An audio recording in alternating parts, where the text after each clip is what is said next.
I know you're curious about Jason, the premonition guy in the Nancy Guthrie case. Several of you have tagged me in this, and so I gave it a look, and y'all, I found something that is super concerning to me. Take a look at this, and then I'm going to go over line by line analysis and tell you what I think's going on. I'm body language expert and behavior analyst, Traci Brown. An answer. My name is Jason. I have a premonition that after day 2, I have a premonition that the son-in-law has something to do with it. Not sure exactly what, but it was very, very weird that after day 2, they showed a picture of the son-in-law with 2 guys, and it hasn't surfaced since. He's been out of the limelight this whole entire time. No interviews, no sitting with his wife during interviews, nothing. So I just have a weird feeling about it. I could be wrong, but I don't want to speculate, oh, it's him, because I don't want to speculate. Everybody speculates. I hear you. Did you see the photos of the suspect that they released? I did. What do you think of that? I think it was very well done, but he will get caught. And I say he, because, there's things surfacing that it could be a woman. There's things surfacing it might be a man. There's things surfacing that it might be 2 people. But this was very, very well done, and he will get caught. So. Nice to meet you. Okay, first thing. This guy has gone to the media encampment because they put the media all in one little place, and they don't have a lot to report on. So they're talking to this guy. He is inserting himself into the case because he has a premonition. First things first is that whenever you're doing analysis on anyone, you got to look at everything head to toe. And what I noticed is his ring. Okay, here's what happened.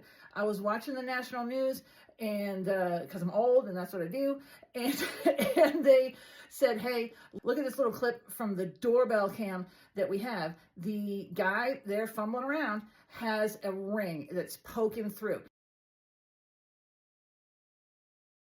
which I noticed seems to match the ring that this guy is wearing.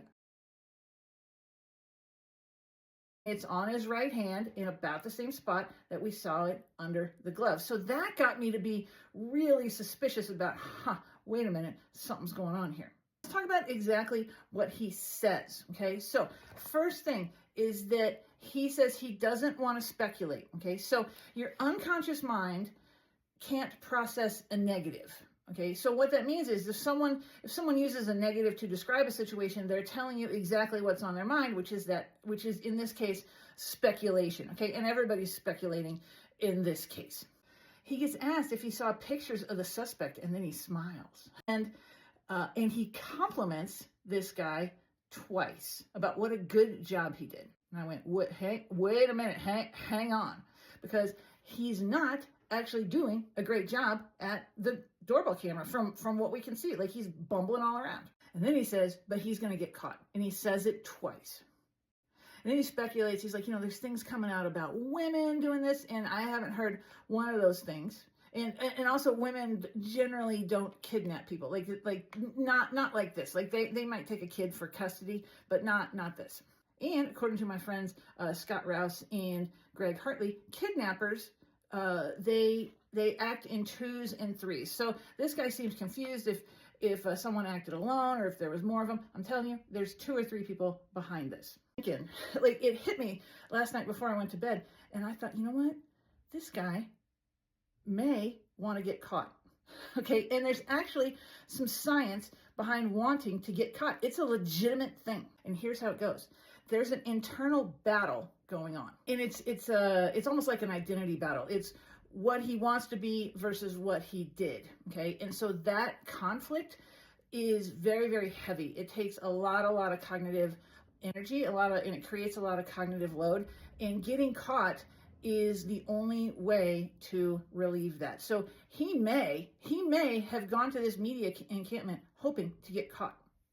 It's almost like an escape hatch from what's gone on. He may have deep unconscious guilt. Okay, and the way that we're, I guess, indoctrinated into the world is that we expect punishment when something's gone wrong. So deeply unconsciously, he may be out looking for the punishment, right, for something that he's done that's just wrong. It's the unconscious mind's way of rebalancing, and that may feel like a huge relief just to get caught.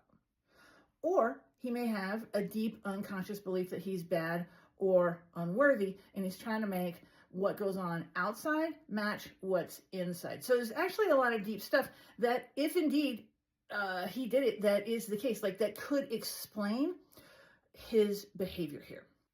When you want to know more about what's going on with anyone around you, like things that they think they're hiding, go ahead and I want you to sign up for my newsletter, because I'll send you tips like this and a lot more cool stuff once a month in your inbox. On TikTok, it's up here, the first link under the red arrow. That's the sign up link, y'all. It's free. And on other platforms, look in the comments, look for that red arrow, and there'll be a link next to that. Now you know. TB out.